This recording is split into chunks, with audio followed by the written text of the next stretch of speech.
Les heures qui suivent sont cruciales pour le Niger. L'ombre d'une intervention militaire étrangère menée par la communauté économique des États de l'Afrique de l'Ouest plane sur le pays, la région et peut-être même le continent, puisqu'une telle action risquerait de déclencher une guerre interafricaine.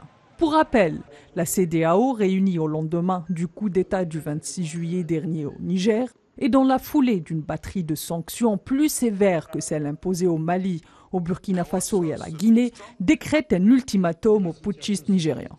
Les nouvelles autorités du pays ont une semaine pour rétablir le président déchu Mohamed Bazoum, faute de quoi elle engagerait une action militaire. Une annonce accueillie favorablement par le Sénégal et la Côte d'Ivoire.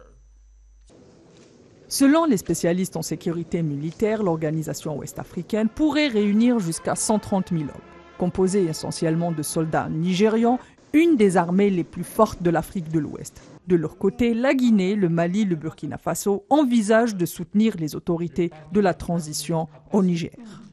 Si les méfaits des interventions étrangères en tout genre ne sont un secret pour personne, et les exemples à travers le monde qui le démontrent ne sont que trop nombreux. De l'Afghanistan en passant par l'Irak, la Libye. D'ailleurs, l'intervention étrangère menée par la France au Mali a scellé le sort du Sahel et exacerbé l'abcès sécuritaire qui frappe le pays depuis une décennie, sans atteindre les objectifs fixés initialement en matière de lutte contre le terrorisme. Pis encore, les interventions militaires menées par les casques blancs de la CEDEAO au Libéria, en Sierra Leone, en Guinée-Bissau ou encore en Côte d'Ivoire en 1999 se sont soldées par des échecs. C'est d'ailleurs ces échecs perpétuels qui poussent certaines puissances de la région, à l'instar de l'Algérie, de refuser catégoriquement cette option.